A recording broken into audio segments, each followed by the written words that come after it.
इसमें हमारे पास अलग अलग टाइप के प्लॉट्स हैं, जिसमें आज हम जो कर रहे हैं 50-80 का प्लॉट का और 30-40 के प्लॉट्स का और 40-60 के प्लॉट्स का आज कर रहे हैं। इसलिए हम 2 दिन रखे हैं। कल 20-30 प्लॉट्स के अराउंड मैं समझता हूँ 4200 एप्लीकेशन है। तो एक ही जगह पे इतने लोगों को जमा नहीं कर सकते बोलकर इसको 2 दिन किया गया है।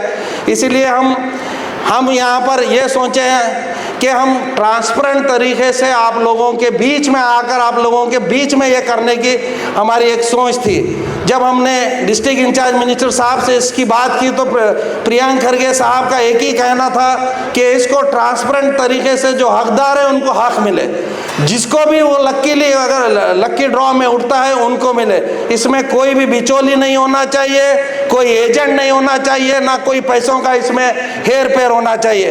तो इसलिए हम उस तमाम चीज़ों को ख्याल रखते हुए आप तमाम लोगों के सामने एक ट्रांसपेरेंट पूरे बॉक्स यहाँ पर रखकर हम सुबह 10 बजे से इसको पूरे आपके लिस्ट अनाउंस करें, आपके सामने अनाउंस कर उसको रोल किया गया, उसमें बॉक्स में डाल दिया गया है, पूरा रेडी कर हमारे जब अब गेस्ट आए गेस्ट के सामने उसको आपके सामने रोल कर आपके सामने ही उठाया जाएगा, आपके सामने ही उसका जिसको भी जो लक्की है उसका नाम यहीं पे हम अनाउंस किया जाएगा। जो 50-50 हागरगा का जो ख्वाब देखा था हमारे इस भाग के एमएलए मिनिस्टर जनाब अलहाज कमरुल साहब का एक ख्वाब था कि यहाँ पर एक बहुत बड़ी एक कॉलोनी बने जिससे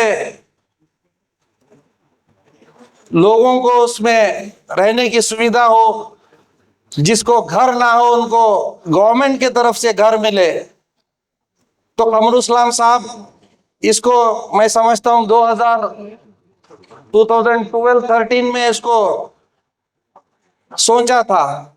सोचकर वहां के जो लैंड ओनर्स थे उन तमाम लोगों को बुलाकर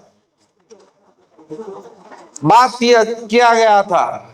पहली बार कर्नाटक में अर्बन डेवलपमेंट अथॉरिटी से 50-50 स्कीम गुलबर्गा से शुरू की गई थी, जब वो कमरुल साहब ने उसको शुरुआत की थी।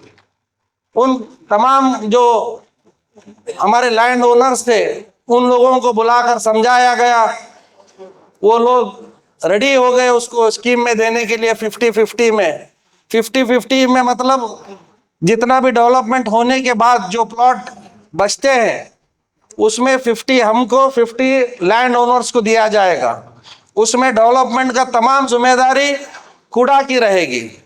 तो ये स्कीम पे वो लोग रेडी हो गए, मगर उनको भी मैं दिल की गहराइयों से बड़ी माजरत के साथ उनको मैं कहना चाहता हूं, देर हुआ मगर दुरुस्त हुआ।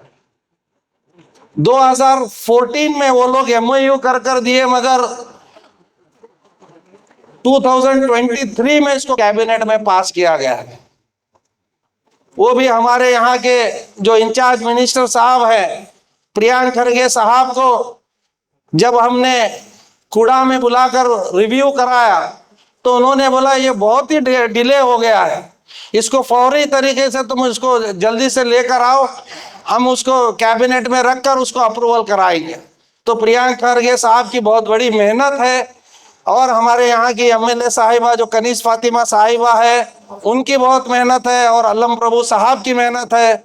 उन तमाम लोगों ने मिलकर इसको कैबिनेट में रखवाया और 2023 नवंबर में इसको कैबिनेट से पास करवाया।